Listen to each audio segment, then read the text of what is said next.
단백질은 탄수화물이나 지방과 같이 탄소, 수소, 산소 분자로 구성되어 있고 그 외에도 질소 분자를 함유하고 있습니다. 이 분자들이 모여서 아미노산을 구성하고 아미노산이 연결되어 단백질을 형성합니다. 탄수화물은 동일한 포도당이 길게 가지를 치며 연결되어 있으나 단백질의 경우에는 22가지의 다른 아미노산이 다양한 순서로 고리를 이루며 연결되어 있습니다. 오늘은 건강한 노화와 아미노산에 대해서 알아보도록 하겠습니다. 아미노산은 단백질을 구성하는 분자입니다. 화학 구조를 보면 어느 아미노산이라도 중심이 되는 탄소 원자에 아미노기와 카르복식이라고 하는 구조가 결합하고 있습니다. 각각의 아미노산은 중심의 탄소 원자에 결합하는 벼사슬이라고 하는 구조가 서로 다릅니다.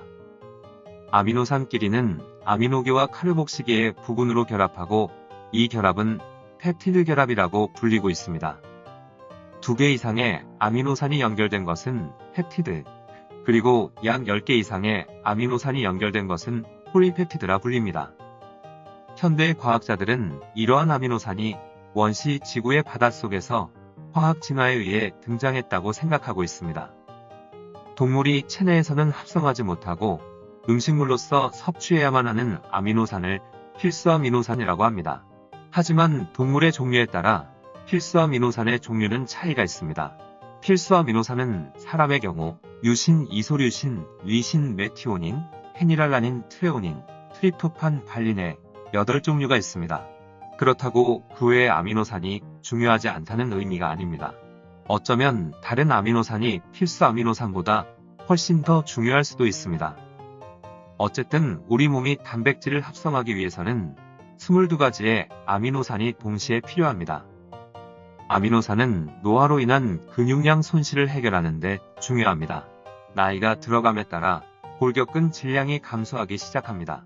이 자연적인 과정을 근육 감소증이라고 하며 모든 사람에게 영향을 미칩니다. 이에 대해 아무 조치도 취하지 않으면 근육 감소증은 외출과 같은 일상적인 활동을 수행하는 것을 방해할 수 있으며 넘어지거나 뼈가 부러질 위험을 크게 증가시킬 수 있습니다.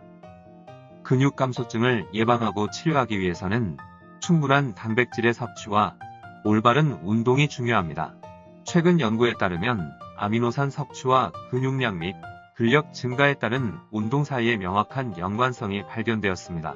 근육 감소증 예방을 위해서는 자신의 신체 상태에 적합한 방식의 안전하고 효과적인 운동이 매우 중요합니다. 그리고 영양을 위해 고품질의 동물성 단백질이 풍부한 식사, 특히 육류, 생선, 계란, 우유와 같은 식품을 적극적으로 섭취할 것을 권장합니다. 근육 감소증에 대한 영양 전략으로 아미노산이 면밀히 연구되고 있습니다. 아미노산은 근육의 단백질을 구성하는 영양소인데 여기에는 특히 근육에 많은 분자사슬 아미노산, 즉 BCAA가 포함됩니다. BCAA는 근육 단백질을 만들고 그 분해를 예방합니다. BCAA를 포함한 필수 아미노산을 섭취하는 것이 근육 감소증 예방에 효과적이라는 증거가 점점 더 많아지고 있습니다. 이와 함께 최근 노인의 근육 증가에 대한 연구가 수행되었습니다. 유청 단백질을 섭취하는 것과 비교할 때 BCAA 중 유신의 비율이 높은 필수 아미노산을 섭취하면 대조군에 비해 근육 단백질이 더 많이 증가하는 것으로 나타났습니다. 또한 유신이 풍부한 필수 아미노산 포뮬러를 정기적으로 섭취하는 노인들은 가벼운 운동과 병행하면 근육량과 근력이 증가하고 더 빠른 걷기를 포함한 운동 기능이 향상된다는 연구 결과도 있습니다. BCAA 중 유신은 근육 단백질 생성을 촉진하는 데 특히 효과적입니다. 이것은 나이가 들어감에 따라 더 많은 유신을 섭취하는 것이 중요하다는 것을 의미합니다. 우리는 우유 및 기타 유제품, 육류, 생선 및 계란과 같이 BCAA가 풍부한 고품질 식품을 적극적이고 정기적으로 섭취해야 합니다. 또한 아미노산은 면역 반응을 회복하는 데 도움이 됩니다. 나이가 들어감에 따라 면역 체계도 약해지고 감기 및 기타 질병에 걸릴 가능성이 더 높아집니다. 고령자는 신체의 면역 반응이 너무 약하기 때문에 독감 예방 접종을 하더라도 예방 효과가 미미한 경우가 많습니다. 독감 예방 주사를 맞은 요양원 노인 거주자의 면역 반응에 대한 시스틴과 태아닌의 영향을 조사하기 위한 연구에 따르면 백신 접종 후 시스틴과 태아닌을 복용한 그룹은 면역 반응이 크게 개선된 것으로 나타났습니다.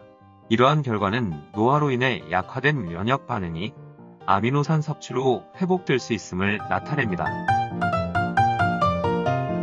곧 출시될 우리 큐탑바이오의 큐티비 프로틴은 알프스 산맥의 천혜의 자연환경에서 방목 상태로 성장한 소로부터 채취한 자연 상태의 우유 단백질을 주원료로 하고 있습니다. 물론 건강한 노화를 위해서도 필요하겠지만 특히 성장기의 유아와 청소년들에게 건강한 근육 형성이 무엇보다 중요합니다. 코로나 시대의 면역력 회복과 근육 강화를 위한 좋은 단백질 섭취와 기초 체력 유지가 무엇보다 중요합니다. 감사합니다.